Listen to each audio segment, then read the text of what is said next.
हाय बच्चों। तो बच्चे लास्ट क्लास में हमने एंगल बिटवीन टू वेक्टर्स देख लिया था और उसके बाद फिर ट्रायंगल ऑफ एडिशन यानी कि ट्रायंगल ऑफ वेक्टर एडिशन क्या कहता है उसको ज्योमेट्रिकली हमने देखा था, उसके डायग्राम हमने देखे थे। ठीक है। और आज अपना मेन टारगेट ये रहेगा कि हम उसके मैग्नीट्यूड को निकाल पाएँ और उसके मैक्सिमम वैल्यू क्या हो सकता है, उसका मिनिमम वैल्यू क्या हो सकता है, ये सारी चीज़ें आज हम एनालाइज करेंगे। राइट, चलिए स्टार्ट करते हैं।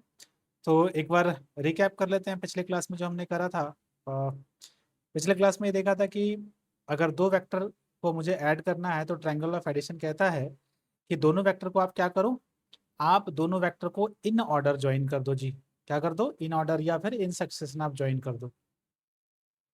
और इन ऑर्डर या इन सक्सेशन ज्वाइन करने के बाद जो पहले वेक्टर के टेल से ले करके दूसरे वेक्टर के हेड को ज्वाइन करने वाला जो वेक्टर होगा वो वेक्टर क्या कहलाएगा?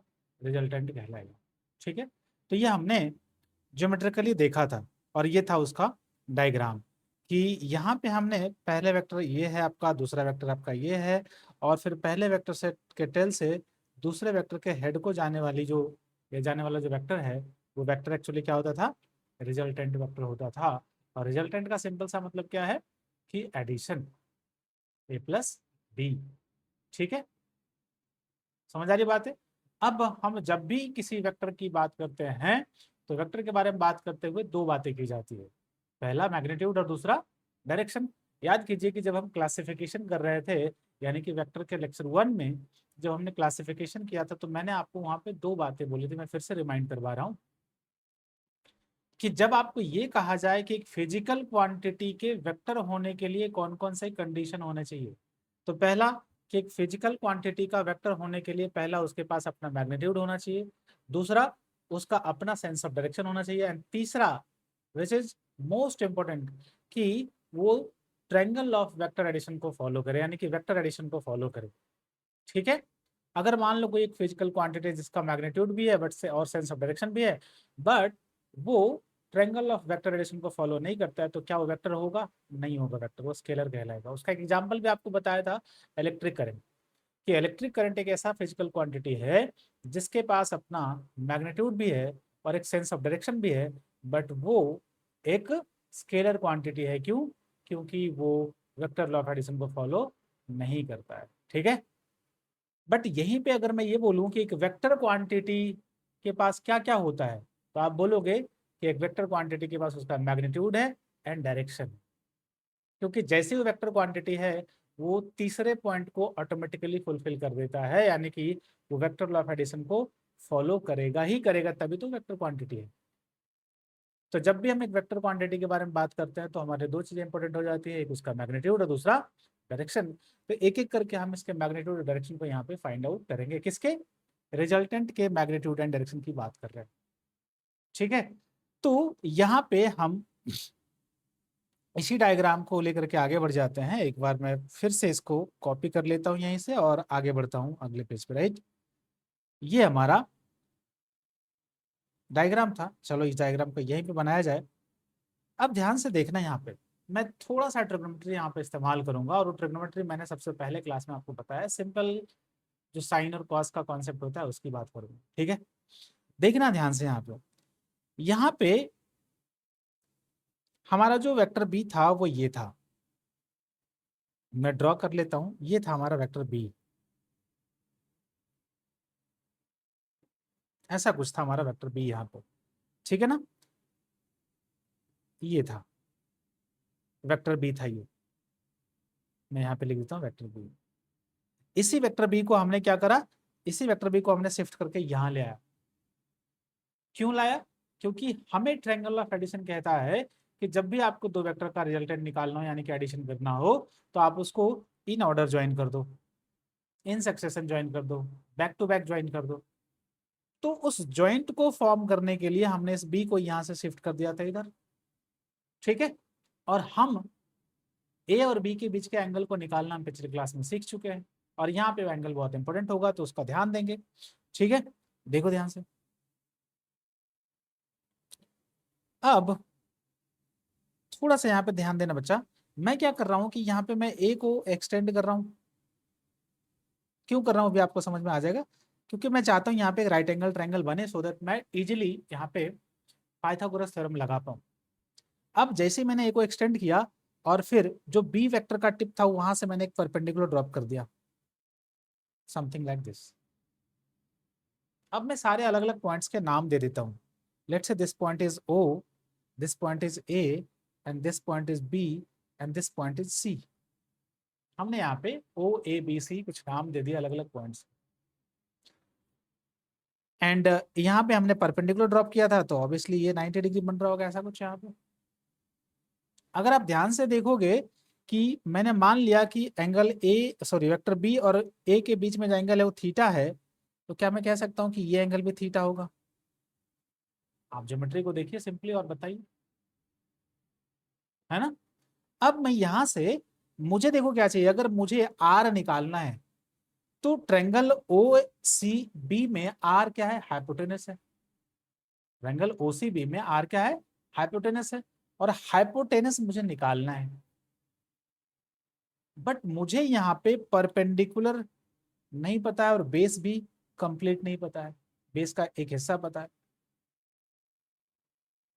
इनडायरेक्टली हमें पता है, देखो ध्यान से याद कीजिए, हमने ट्रिग्नोमेट्री के पहले क्लास में आपको बोला था कि ट्रिग्नोमेट्री हमें क्या सिखाता है?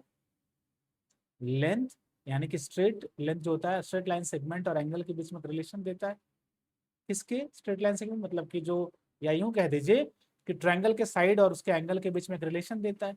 यहाँ पे हमारे पास क्या है? यहाँ पे हमारे पास एक साइड पता है, एंगल पता है, और हमें दूसरा साइड निकालना है।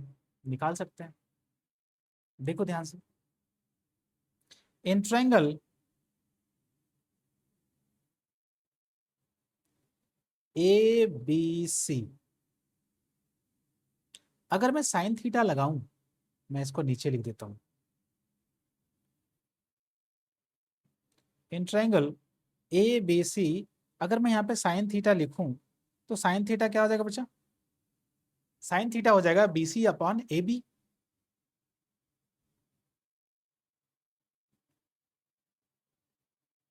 और मैं यहाँ पे एक छोटा सा आपको नोटेशन बता रहा हूँ, वो नोटेशन ये है, मैं इसको रेड कलर से यहाँ पे लिख देता हूँ कि मैग्नीट्यूड ऑफ वेक्टर ए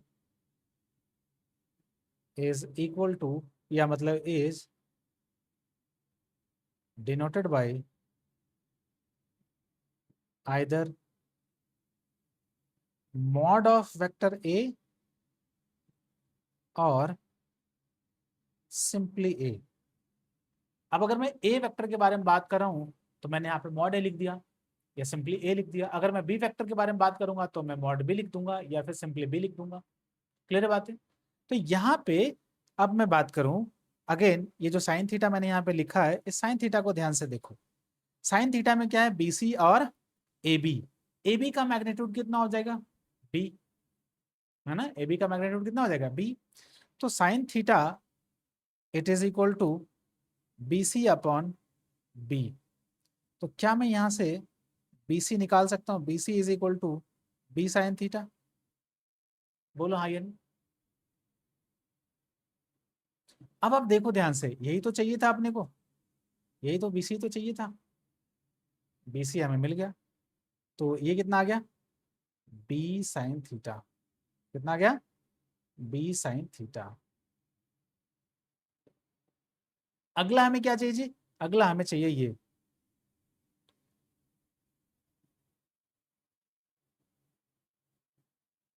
अगला हमें क्या चाहिए? अगला हमें चाहिए एसी लेंथ। तो एसी लेंथ के लिए, अब देखो एसी लेंथ के लिए मैं क्या करूंगा, ये एसी लेंथ बेस है और ए बी लेंथ हाइपोटेनस है, जो कि हमें पता है। तो बेस और हाइपोटेनस के बीच में रिलेशन कौन देता है? कॉस। तो यहाँ पे लगाया जाए सेम ट्रायंगल में, यहाँ पे लिख रहा हूँ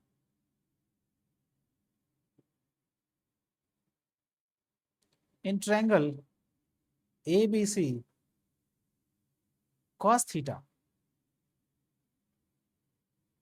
क्या हो जाएगा? A C upon A B,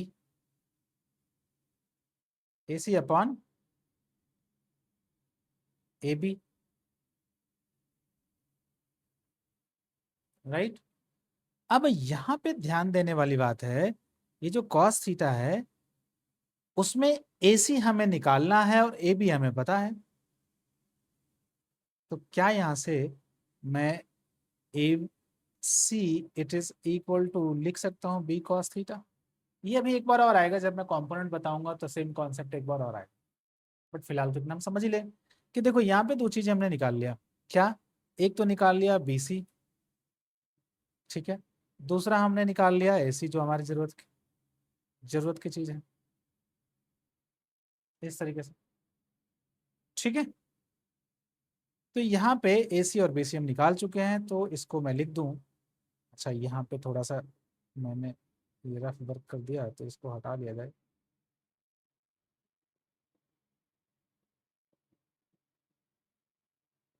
ठीक है, तो ये ए सी कितना आ जाएगा? B cos theta. अब अगर आप ध्यान से देखो तो मेरे पास जो भी रिक्वायर्ड लेंथ है वो सारा कुछ अब अवेलेबल है। अब ट्रायंगल ओ बी सी में या ओ सी बी में मुझे पूरा बेस पता है। बेस क्या हो जाएगा? ए प्लस बी कॉस थीटा, ए का मैग्नीट्यूड ए, और ए सी का बी कॉस थीटा, और बी सी का बी साइन थीटा। यानी कि एक राइट एंगल ट्रायंगल है ओ सी बी, उसका बेस मुझे पता है, उसका परपेंडिकुलर पता है, और उसका हाइपोटेन्यूज निकालना है। क्या हम इसको फाइंड आउट कर सकते हैं? बिल्कुल कर सकते हैं, तो करा जाए। नाउ नाउ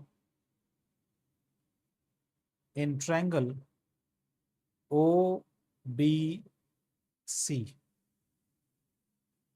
ना इन ट्रायंगल ओ बी सी या ओ सी बी कर दो, not O B C, O C B, है ना। और ये कौन सा ट्रायंगल है? Right angle triangle. कैसा है? राइट एंगल है।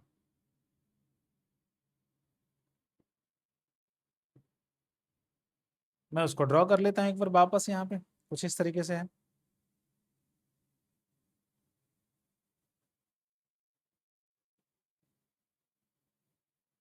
ऐसा है। अगर मैं इसको थोड़ा और साइड कर दूं तो ऐसा साइड कर देता हूँ, ऐसा है। This is O C B. अगर एक पॉइंट यहाँ पे और जो है वो मैं ए भी लिख देता हूँ। तो ओ ए का लेंथ है ए, और ये हो गया बी कॉस थीटा, और ये हो गया बी साइन थीटा, और ये है आर। अभी मैंने बताया था कि मैग्नीट्यूड को हम इस तरीके से रिप्रेजेंट करते हैं। एक वेक्टर अगर ए है तो उसका मैग्नीट्यूड हम मॉड ऑफ ए से या सिंपली ए से रिप्रेजेंट करते हैं। तो यहाँ पे मैंने आर वेक्टर के मैग्नीट्यूड को आर से, और ए वेक्टर का ए से रिप्रेजेंट कर दिया। डन। अब ये गलती मत करना, ये एंगल थीटा नहीं है, ये कोई और एंगल है। वही एंगल अपने को निकालना है, जिसको हम डायरेक्शन बोलेंगे, किसके रिस्पेक्ट में? ए के रिस्पेक्ट में। वो बात की चीज है। फिलहाल तो हम आर के मैग्नीट्यूड पे फोकस करें। तो क्या मैं लिख सकता हूं by using Pythagoras theorem, R square is equal to A plus B cos theta का square plus B sine theta का स्क्वायर। इसको थोड़ा ओपन करते हैं तो देखो क्या मिल जाएगा। आर स्क्वायर, अच्छा ये मैंने जो लिखा ये तो आपको आता होगा ना, पाइथागोरस थ्योरम तो आपको आता होगा। पाइथागोरस थ्योरम क्या कहता है? हाइपोटेनस का square is equal to perpendicular का स्क्वायर प्लस बेस का स्क्वायर, हाँ या नहीं? तो R square it is equal to A plus b का a plus B cos theta का whole square plus B sine theta का स्क्वायर। अब इसको अगर मैं सिंप्लीफाई करूं तो देखो क्या बन जाएगा। ये बन जाएगा A square plus 2ab cos theta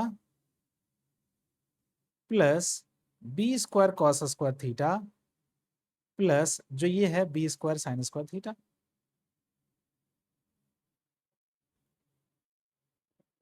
diagram को थोड़ा सा और शिफ्ट कर ले नीचे की तरफ, ताकि यहाँ पे अब आप ध्यान से देखोगे तो ये दोनों पार्ट को ध्यान से देखो बेटा, यहाँ से बी स्क्वायर कॉमन आ जाएगा, तो ब्रैकेट में क्या बचेगा, cos square theta plus sine square theta, और ये आइडेंटिटी है जिसका वैल्यू होता है 1, है ना, जिसका वैल्यू कितना होता है 1। तो अगर मैं यहाँ पे उस स्टेप को लिख भी दूं तो क्या हो जाएगा, R square is equal to a square plus 2ab cos theta plus B square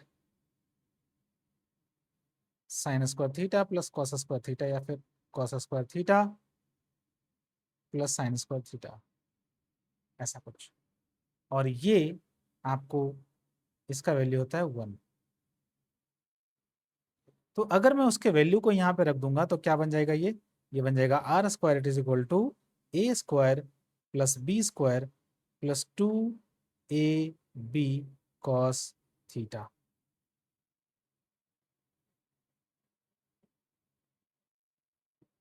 ऐसा कुछ। ये जो है ये तो आइडेंटिटी है जिसका वैल्यू 1 हो गया, तो इस बी स्क्वायर को यहाँ पे ले आया, ए स्क्वायर ऑलरेडी था और ये यहाँ पे, ठीक है। तो यहाँ से हमने आर के मैग्नीट्यूड को निकाला, और इसको अगर मैं एकदम सुंदर से लिखूं तो ये बन जाएगा कुछ ऐसा, R it is equal to under root of A square plus B square plus 2ab cos of theta. चूंकि आर मैग्नीट्यूड है, वैसे तो रूट निकालते हैं तो प्लस माइनस आप करते हैं, बट चूंकि आर मैग्नीट्यूड है तो हम प्लस ही लेते हैं। मैं लिख भी देता हूं, वैसे तो आर का वैल्यू ये होगा, but R is the magnitude of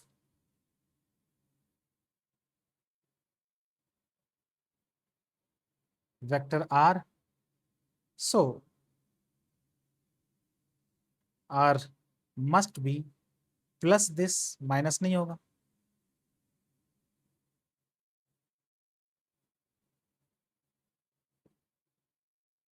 क्योंकि मैग्नीट्यूड कभी नेगेटिव नहीं होता है, तो मैग्नीट्यूड को हमेशा पॉजिटिव होना पड़ेगा, तो मैंने यहाँ पे इसको पॉजिटिव लिख दिया।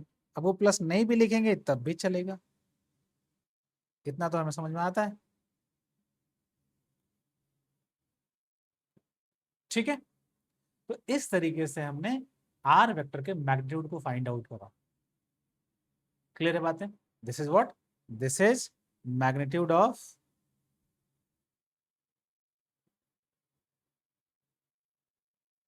Are vector, resultant vector. याद रखना है, बार बार डेरिवेशन थोड़ी करेंगे, मैंने तो आपको पूरा डेरिवेशन करके दिखा दिया, बट आप क्या करेंगे, आप इसको याद रखेंगे, इसको याद रखना है, रिमेंबर करना है। क्लियर बात है? अब इसके बाद हमारा अगला काम होता है, मैग्नीट्यूड हमने निकाल लिया, अगला काम होता है डायरेक्शन निकालना। अगला काम क्या होता है, डायरेक्शन निकालना, ठीक है। तो डायरेक्शन निकालने के लिए क्या करेंगे, सबसे पहला चीज है कि आपको एक रेफरेंस लाइन फिक्स करना पड़ेगा, और यहाँ पे रेफरेंस लाइन हमारा कौन सा होगा, उन दोनों वेक्टर में से कोई एक जो दिया हुआ, या तो वेक्टर ए या तो वेक्टर बी। जनरली हम ए वेक्टर के रिस्पेक्ट में बात कर रहे हैं, जनरली जो हम किसके रिस्पेक्ट में बात करते हैं, ए वेक्टर के रिस्पेक्ट में बातें करते हैं, कि यानी कि जो रिजल्टेंट वेक्टर है वो वेक्टर ए से कितना एंगल बना रहा है। लेट्स से कि एंगल अल्फा होता तो हम क्या कहते, हम ये कहते कि the resultant vector is making an angle alpha with vector A in anti clockwise direction. वो अल्फा कुछ भी हो सकता है, 0 से 180 तक, डिपेंड्स ऑन द कैलकुलेशन, जो भी वैल्यू आएगा, ठीक है। तो उस वैल्यू को निकालते हैं, यानी कि हम इस अल्फा को निकालते हैं, this is what alpha, alpha ये था आपका रिजल्टेंट वेक्टर, सॉरी,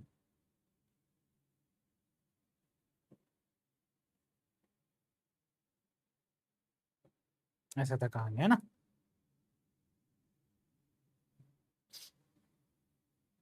ये था एंगल आपका थीटा। क्लियर बात है? तो अब हमें यहाँ पे अल्फा निकालना। Now direction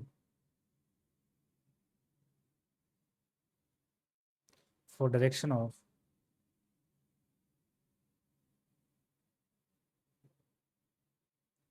the resultant vector। देखो क्या करेंगे। अभी भी मैंने कहा आपको कि जब भी हम किसी वेक्टर के डायरेक्शन की बात करते हैं तो कोई एक रेफरेंस हम डायरेक्शन या लाइन या वेक्टर हम फिक्स करते हैं। यहाँ पे हम वेक्टर ए फिक्स कर लिए। हमने क्या माना है, हमने यहाँ पे इस डायग्राम को अगर मैं यहाँ से वापस कॉपी करूं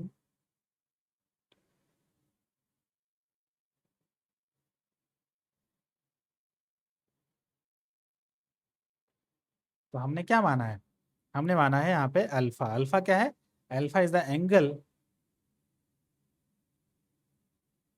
made by R vector with vector a. Direction वो एंटी क्लॉकवाइज है, तो उस अल्फा का कैलकुलेशन करना है। सो फॉर अल्फा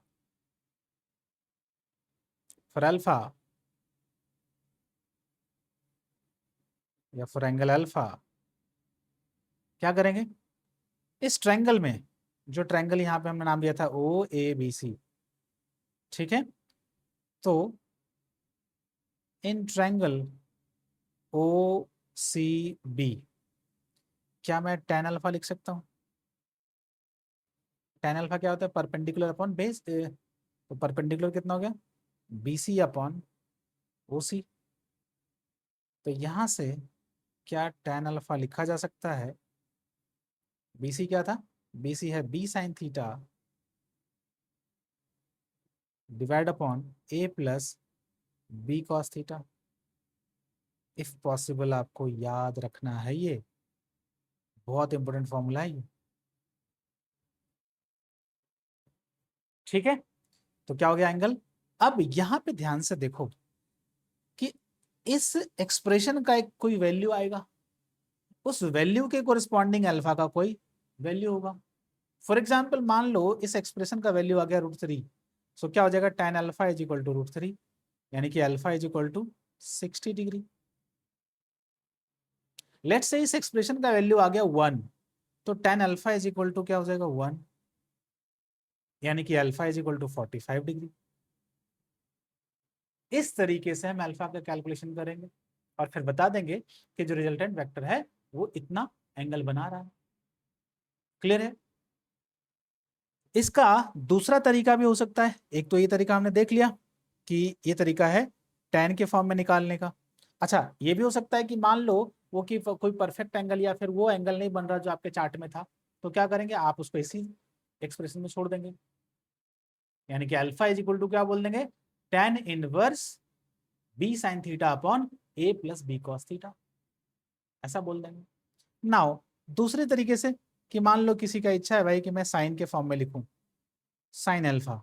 तो साइन क्या होता है, परपेंडिकुलर अपॉन हाइपोटेनस। तो परपेंडिकुलर कितना था जी, परपेंडिकुलर था बीसी, और हाइपोटेनस कितना था, हाइपोटेनस था ओबी। तो क्या यहां से मैं साइन अल्फा लिख सकता हूं, sine alpha it is equal to B C which was b sine theta, और ओबी तो आर है ही जो आपने अभी भी निकाला था।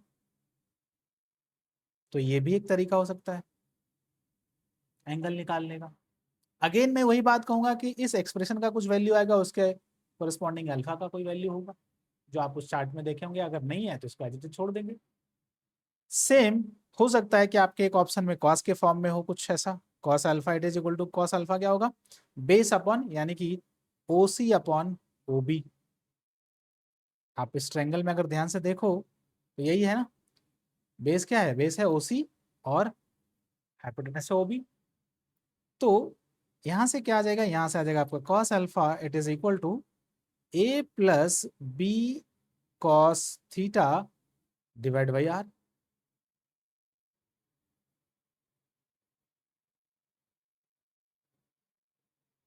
तो इस तरीके से आप एक्चुअली में क्या कर सकते हो, इन तीनों में से कोई भी एक्सप्रेशन जो भी आपके लिए यूजफुल हो या जो भी आपके ऑप्शन में दे रखा हो, उस तरीके उस ऑप्शन के अकॉर्डिंग आप इन तीनों में से कोई भी फॉर्मूला यूज कर सकते हो। देखो एक समझदार बच्चे के लिए ये फॉर्मूला नहीं है। जो बच्चा समझदार है उसको ट्रायंगल का ये कॉन्सेप्ट समझ में आता है, और ट्रिग्नोमेट्री का पहला लेक्चर अगर देखा है तो उसको ये आसानी से समझ में आएगा, और जिसने वो नहीं देखा है उसको ये मुश्किल लगने लगेगा। करने का एक और तरीका था, यहाँ पे रिजल्टेंट निकालने का एक और तरीका था, मैं यहाँ पे कोसाइन रूल यूज कर लेता, जो मैंने ट्रिग्नोमेट्री के साथ तीसरे लेक्चर में बताया है। बट मैंने वो आसान तरीका चूज किया जो मैक्सिमम बच्चे 9th-10th में पढ़ के आते हैं, हाइपोटेनस का square is equal to base का स्क्वायर प्लस परपेंडिकुलर का स्क्वायर, यानी कि पाइथागोरस थ्योरम। तो इस तरीके से हमने triangle law of vector addition में एक वेक्टर, दो वेक्टर दे रखा था, वेक्टर ए एंड बी, उन दोनों का रिजल्टेंट निकाला, रिजल्टेंट का मतलब उसका मैग्नीट्यूड एंड डायरेक्शन दोनों निकाल लिया। ठीक है, अब थोड़ा सा हम इसके मैग्नीट्यूड का एनालिसिस कर लेते हैं, उसके बाद हम अगले क्लास में चलेंगे पैरेललोग्राम लॉ ऑफ एडिशन और जो पॉलीगन लॉ ऑफ एडिशन उसको देखेंगे। बट इस क्लास में हम क्या करते हैं, थोड़ा सा एनालिसिस कर लेते हैं। ओके, तो एनालिसिस करते हैं, लेट्स एनालाइज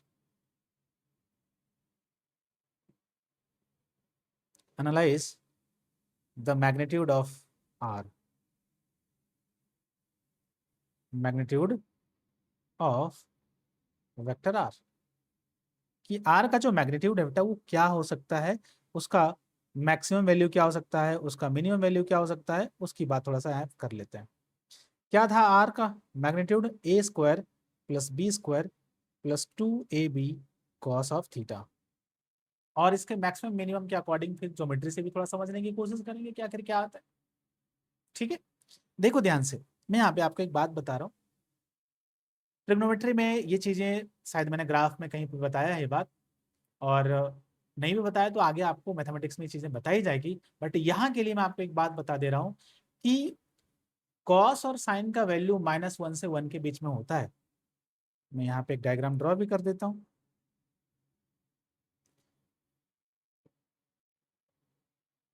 ये है आपके साइन का कर्व।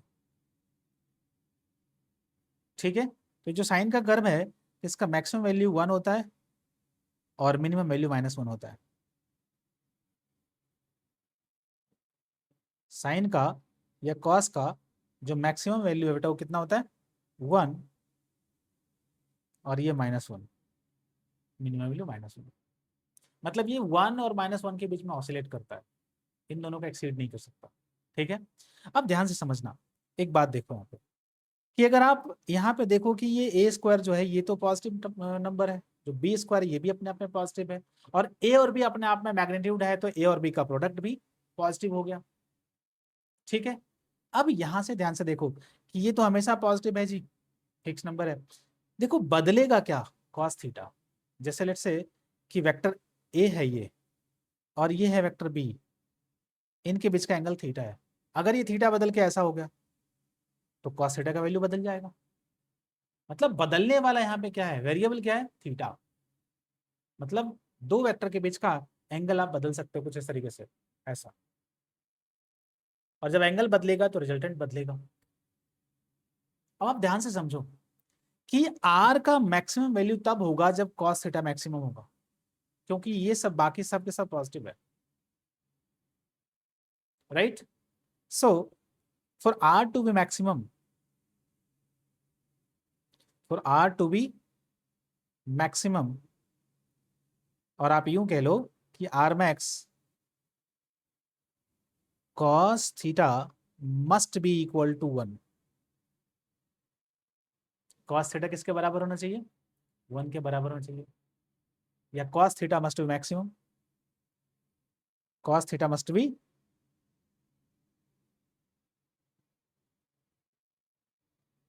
मैक्सिमम, यानी कि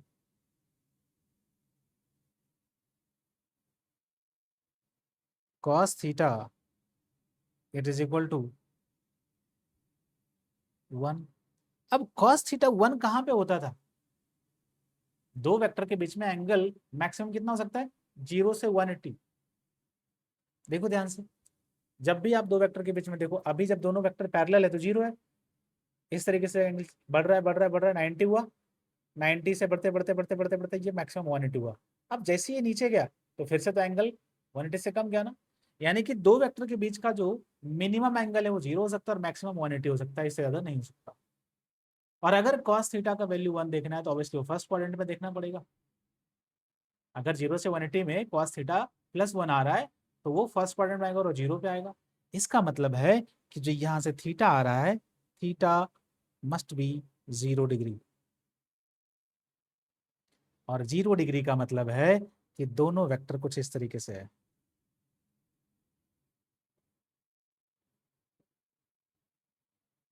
ये हो गया वेक्टर ए, ये हो गया वेक्टर बी,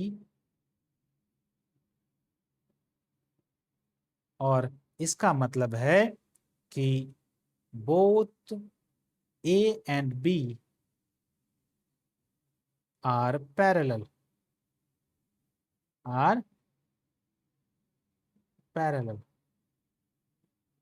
यहां से बहुत ही सुंदर सा कंक्लूजन निकला कि दो वेक्टर का रिजल्टेंट मैक्सिमम कब होता है, जब वो पैरेलल होता है ना। तो आर मैक्स लिखा जाए,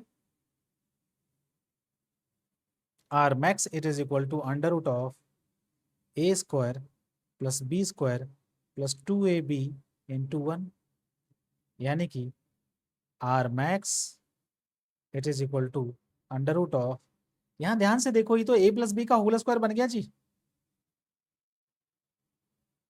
तो क्या मैं यहाँ पे लिख सकता हूँ कि R max it is equal to, नीचे लिख देता हूँ ताकि आपको लिखने में दिक्कत ना हो, क्या मैं कह सकता हूँ कि आर मैक्स, अब देखो रूट के अंदर स्क्वायर है तो रूट और स्क्वायर खत्म, बचेगा क्या, R max it is equal to A plus b, यानी कि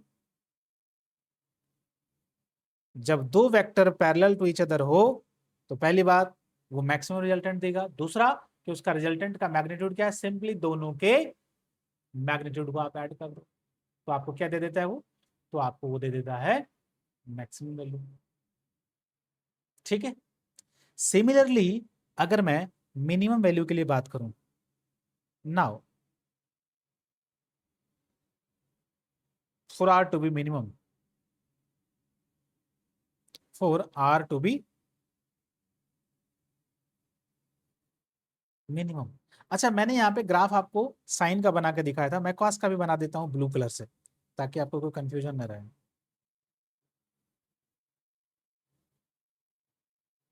ऐसा कुछ,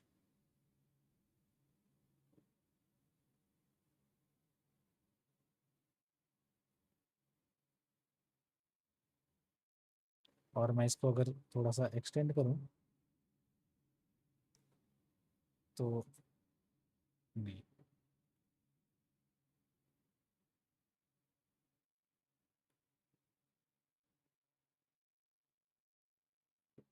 इसको मैं आगे खींच देता हूँ।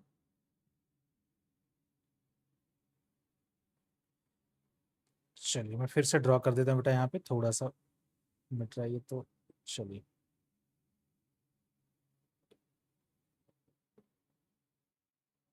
ऐसा होगा कुछ।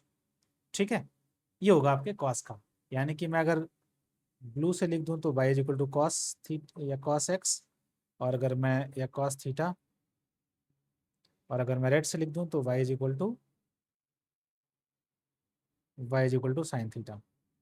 ठीक है, तो इस तरीके से मैंने यहाँ पे कर्व ड्रॉ कर दिया और दोनों का वैल्यू जो है वो -1 से 1 के बीच में लाई करता है। मतलब मैं अगर यहाँ पे लिखूं कि कॉस थीटा या साइन थीटा का जो वैल्यू है वो मैक्सिमम 1 हो सकता है और मिनिमम -1 हो सकता है। सेम फॉर कॉस थीटा का मैक्सिमम वैल्यू 1 और मिनिमम वैल्यू -1। ये आपको याद रखना है, ये आपको याद रखना है। तो for R to be minimum, for R to be minimum, कि आर को मिनिमम करने के लिए अगेन मुझे उसी एक्सप्रेशन के पास जाना पड़ेगा जो आर का था। आर का एक्सप्रेशन क्या था, आर का एक्सप्रेशन था A square plus B square plus 2ab cos theta, A square plus B square plus 2ab cos theta. Again बात वही आता है कि ए और बी तो अपने आप में पॉजिटिव है तो वो तो अपना वैल्यू फिक्स कर लिया भाई, वो इसको डिक्रीज तो नहीं कर सकता। तो अब यहां पे कॉस थीटा के पास ये ताकत है कि अब ये पूरा एक्सप्रेशन के वैल्यू को चेंज कर सकता है। अगर हमें मिनिमम चाहिए, इस एक्सप्रेशन का वैल्यू मिनिमम चाहिए, तो ऑब्वियस सी बात है कि कॉस के वैल्यू को मिनिमम करना पड़ेगा, हाँ या नहीं। For R to be maximum minimum, cos theta must be minimum, है ना। और cos थीटा के मिनिमम की बात अगर मैं करूं तो क्या हो जाएगा, वो cos थीटा का मिनिमम वैल्यू जो होता है बेटा वो होता है -1, और cos थीटा -1 180 डिग्री पे होता है। कहां पे होता है? 180 डिग्री पे। इसका मतलब ये हुआ कि दोनों वेक्टर क्या है, एक दूसरे के एंटी पैरेलल। दोनों वेक्टर क्या है, एक दूसरे के anti parallel, something like this.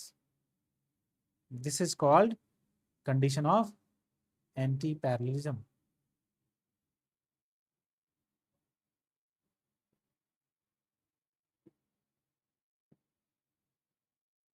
Anti parallel, let's say this is vector a and this is vector b. Clear है? तो यहां से अब मुझे अगर इसको मिनिमाइज करना है इस पूरे एक्सप्रेशन को, तो cos थीटा को -1 के बराबर रखना पड़ेगा। सो पुट कर देते हैं। So R minimum it is equal to under root of A square plus B square plus 2ab into -1। अब यहां से अगर मैं आर मिनिमम निकालूं तो क्या आ जाएगा, under root of a minus b का होल स्क्वायर। अब प्रॉब्लम है, अब यहाँ पे कुछ बच्चों के मन में आएगा कि सर आप आर मिनिमम ये लिख दो ए माइनस बी।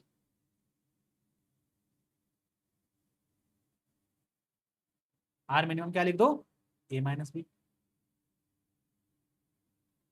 समझ आ रही बात है? बट हमें पता है मैग्नीट्यूड कभी नेगेटिव नहीं होता है। तो मान लो अगर सिर्फ आप ए माइनस बी लिखोगे और चांसेस ऐसा है कि ये अगर छोटा हो गया तो ये नेगेटिव आ जाएगा। तो मैग्नीट्यूड को हमेशा पॉजिटिव बनाने के लिए हम क्या करते हैं, यहां पे लगा देते हैं मॉड। क्या लगा देते हैं, mod. Why, just to ensure the R minimum or the magnitude of R should be positive या must be positive। ठीक है, R मिनिमम को पॉजिटिव बनाने के लिए हमने यहाँ पे मॉड लगा दिया, क्योंकि कभी भी मैग्नीट्यूड नेगेटिव नहीं होती। मैं बार बार रिपीट कर रहा हूँ, ये दिमाग में आपके बैठ जाना चाहिए। ठीक है, तो R मिनिमम का वैल्यू ये आ गया। इसका मतलब ये हुआ कि दो वेक्टर का समेशन आर मिनिमम और आर मैक्सिमम के बीच में लाई करेगा। यानी कि क्या मैं अगर एक कंक्लूजन लिखूं तो क्या वो कंक्लूजन ये होगा कि मॉड ऑफ आर है उसका वैल्यू आर मिनिमम और आर मैक्सिमम के बीच में होगा। और आर मिनिमम क्या था, mod of a minus B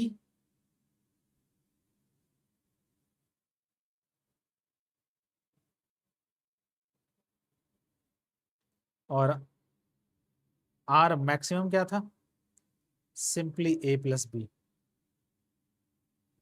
a plus b में तो हमें मॉड लगाने की जरूरत पड़ी नहीं, क्योंकि वो तो ऑलरेडी पॉजिटिव ही था। तो ये हमें ध्यान रखना है।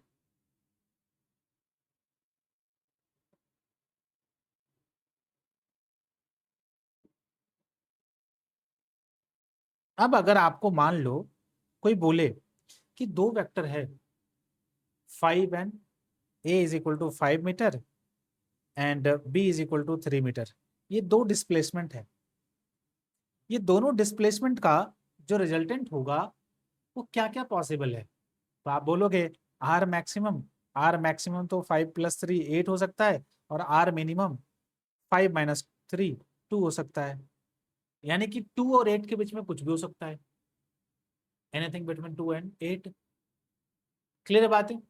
तो इस तरीके से हम दो वेक्टर के रिजल्टेंट को फाइंड आउट करते हैं। ऊपर मैंने आपको दो वेक्टर के रिजल्टेंट का जो डायरेक्शन है वो भी मैंने आपको निकालना सिखाया है। ठीक है ना, यहाँ पे लिखा है ना, alpha is the angle made by R with vector a. Similarly अगर कोई बी से आपसे पूछता तो थीटा माइनस कह देते आप, कि थीटा माइनस अल्फा, मैं लिख भी देता हूँ यहीं पे, कि theta minus alpha is equal to let's say beta angle made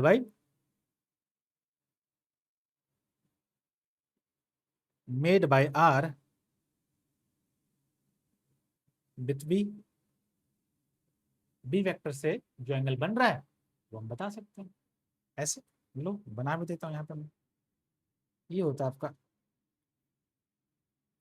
vector B, ऐसा कुछ होता है ना।